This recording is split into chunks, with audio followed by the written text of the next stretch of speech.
जय माँ कटक चंडी ठाकुराणी। आपण माने समस्ते एई वीडियो माध्यम रे माँ कटक चंडी ठाकुराणी बेश दर्शन करिपारिबे। माँ कटक चंडी ठाकुराणी बेश दर्शन करी हृदय प्रणाम जणांतु। माँ उपरे विश्वास भरोसा रखंतु। माँ देखिबे आपणकर सबु दुख दूर करदेबे। कथारे अछि परा भक्ति रे भगवान।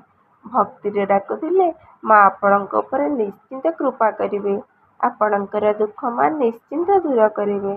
आपण माने के मनउणा करंतुनी, मन दुख करंतुनी। देखिबे माँ आपणकर सबु दुख को निश्चिंत दूर करदेबे। माँ मोर प्रणाम स्वीकार करंतु। जानत अजांतरे जहा भूल करिथिबे आपण ए झियो को क्षमा करि दियंतु। आपणकर परणत कान रे घंट घोड़े समस्त को रखिथांतु।